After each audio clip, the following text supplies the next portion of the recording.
So DreamCon started as a place for black nerds, gamers, fans of anime, cosplay, and creators to finally feel seen. Because for years, black people have always loved anime, gaming, cosplay, comics, and nerd culture. But we were not always treated like we belonged in those spaces. But now, DreamCon has grown, the internet got involved, and the conversation changed. DreamCon looks so fun, and I always say I'm gonna go every year, but then it just sneak up on me.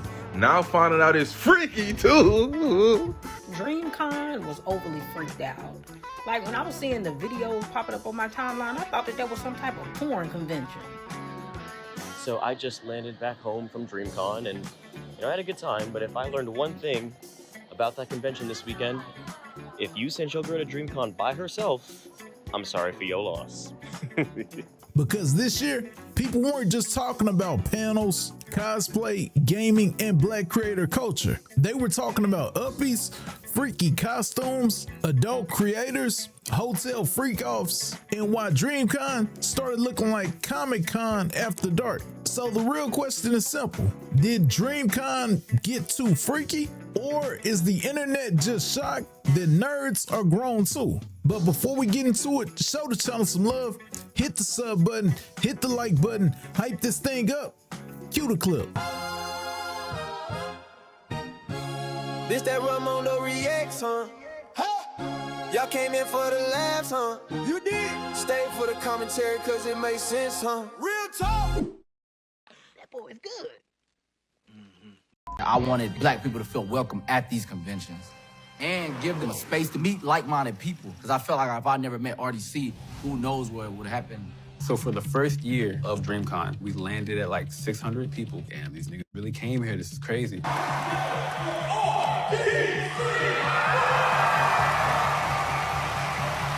And over time, that expanded to, oh, more people want to come up. Now we've sold out, and it's around 20,000 people.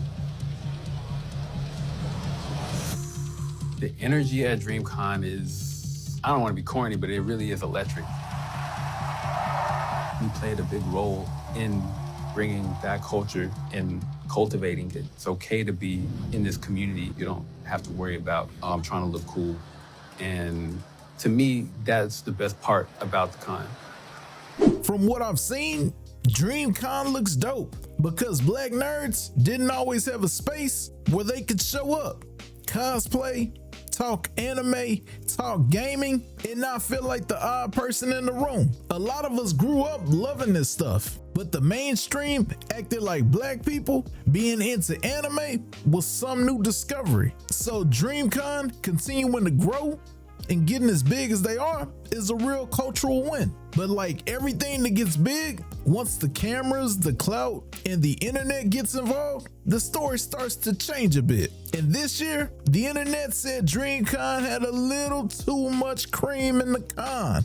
I ain't gonna lie, it's getting to the point where I'm starting to feel like if you're not a cosplayer, don't go to the cons, bro. Don't go to the cons dressed up with all your ass and shit on you if you're a OF you know what I'm saying? If that's your stick, if that's your thing, that's your image that you're then you need to not be going cons and dressing up and what you call them. You just keep that on the internet. Keep that to you and between your customers and because it's getting to the point to where y'all making it raunchy. Y'all making it raunchy and some be going to these cons, especially DreamCon, they already be freaked out. They already be freaked out and y'all be doing nothing but egging the on. And y'all OF on models and shit. Keep this on the internet and your subscriptions and like this is a nerdy place. Why the y'all that irritates my soul. At first I was trying to be like kumbaya with before that. I ain't no hating ass, but you fine, you fine. You know what I'm saying? I give you your props, but it's like it's getting to the point that that's all it's about. Now I understand what she's saying. If you came for anime, gaming, panels, cosplay, and networking, but your whole timeline looks like an after-hours party, you might feel like the vibe changed because everybody isn't showing up for the same reason. Some people came to cosplay, some came to network, and some came for content. For anybody that went to DreamCon, I don't know if it was just me, but why was there more corn stars than content creators? Like, what was going on? First off, shout out my girl Ish. We already know what she do. I mean, her friend was here. I don't know who this was, but apparently she get that. Then after that, I see this girl in a Luffy costume, and I thought she was kind of cool. So I go over there, talk to her, take a picture with her, and I get her Instagram, and it turns out.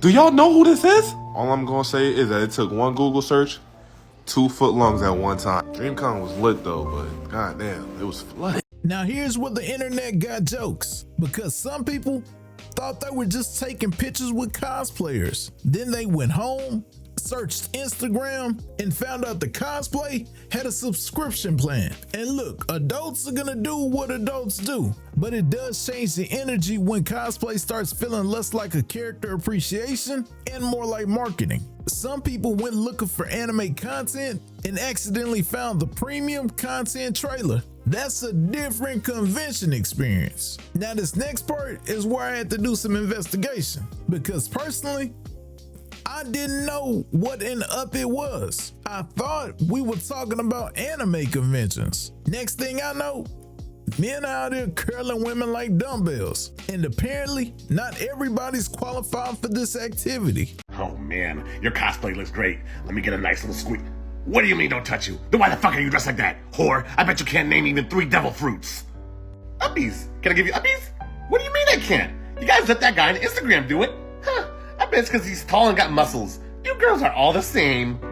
What's up, chat? We're at DreamCon, looking for those Creme Con parties. What's my favorite anime? Oh, come on, you know I'm already a big fan of Naruto, man. Yeah, love me that Luffy D Monkey. Bruh, when did this become an OnlyFans convention? I bet none of these whores here can tell me what brand of blindfold the Gojo wears around his eyes. Oh my god, they keep saying I stink. I just gotta go, man. Anime's ruined. See, this is where some dudes get confused. Just because she lets one dude pick her up doesn't mean that every dude at the convention gets a turn. Sometimes it's not the action. Sometimes it's the person asking. If she likes him, it's playful. If she doesn't, then it's security footage. PSA! If you don't know what you're doing with uppies, stop! You're ruining the economy! Number 1, make sure you ask for fucking consent. Number 2, stop doing shit that you know you can't do. If you want to try something new, try it with a lower weight. Make sure that you can do it before you try doing it. Because if one more person come to me and said that somebody dropped them, I'm dropping you. Shit, I'm not even in the game no more. I'm a retired Thick Daddy champion. Now I will admit, I myself have failed uppies twice in my life. Twice. But even then, there's a protocol to failing. The main thing is make sure everyone is staying safe. That's what it's for. Make sure everyone's staying safe. And don't be out here picking up random motherfuckers who did not ask you and you did not ask. And then all y'all coming in telling me, oh, I'm going to take that belt, I'm going to take that belt. Whole time, you're probably not even in the top 10. And I know I yelled for over a minute straight, okay? But they just are making me so bad. Oh, and last thing I gotta say, hit the goddamn gym. Puta madre. Now that man gave a gym seminar for convention flirting. And honestly, he's right. You can't be out here trying to deadlift somebody's daughter because you saw a viral clip. Ask first, then actually be strong enough to do it. And understand this, some women only want that from somebody they already find attractive. Now that may hurt your feelings, but guess what? It's still their choice. Don't put it on. You guys don't want to be on it? No. Why? You got a girl. You got a girl. You're saying that. That's why. You don't want to be in 4K saying that's it. Tell them what you said behind the camera. Yeah, you gotta tell the camera what you said. Whoa, Hold on. Put it down. You gotta put it down. You gotta put it down. You gotta put it down. You gotta put it down. You gotta put it down. You gotta put it down, gang.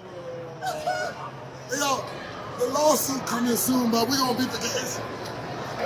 You can't be doing that. Now this is where the jokes stop for a second. Because once somebody says you gotta put her down game, that means the bit already went too far. You can't just pick up people because you think the room is playing. A convention is not a contact sport. And the wild part is, people who violate boundaries usually understand boundaries perfectly when it happens to them. You don't like being touched without permission, right? Cool. Then keep that same energy when it's somebody else's body. Y'all is very freaked out in the anime community. And that's the funniest thing about the anime community, because let anime men tell it, nobody likes them because they nerds and, you know, the girls don't like anime dudes. Y'all just be weird and nasty. That'd be the problem. That'd be the problem. You be overly freaked out, nasty nerds. Add that part in. And I mean, it ain't just y'all men, the girls, they overly freaked out too. Like I said, when I seen some of the outfits and these characters, I'm just like, what are these, the overly freaked out versions of the characters? Like, y'all will find any way to justify being naked, right? That character ain't never had that on. Nerd culture has always had a freaky side. Social media just made it impossible to hide. Now it's on TikTok before people even make it back to the hotel. But there is a difference between sexy cosplay and turning every character into an advertisement for chaos. At some point, people start asking, are we here for the character or are we here for the camera? I feel like DreamCon has become, how naked can I be while looking similar to a character, right? Like, it's not even about the cosplay anymore. Of course, there are some people who go there and they have amazing cosplays. I'm not knocking nobody for that. But there's a lot of shorties that pull up to DreamCon and they're just naked. They're just naked, right? And I'm gonna be real. I didn't go to DreamCon this year. I went last year and I went the year before that. I remember last year, I saw a shorty, her cooler box was just out. Like, it was just, you could just see the whole box. It was just, I mean, it was covered up a little bit, but like, bro, the box was out. You know what I mean? And I'm seeing clips online of people like dapping up tens at DreamCon, yada, yada. Shorty, you're just in a bodysuit and you kind of look like a character. How you dressed up as Naruto and you just in a one piece? Like, it would have made more sense if you went in sexy jutsu Naruto. You know what I mean? Like, then, like, you have an excuse to be naked. I'm gonna say that again in case I lost you. If you're gonna like thought up the cosplay you're gonna do, make it make sense. Dress up as sexy jutsu Naruto and wear the clouds. It makes sense, right? I don't know. Dress up as somebody from High School DxD or what's another one of them ecchi anime? They don't make those no more. But you know what I'm talking about. Dress up as someone who dresses like that. But why make a character who doesn't dress like that, and then say you're playing that, you're cosplaying that character? No, you're not. You're cosplaying that character if it was a whore.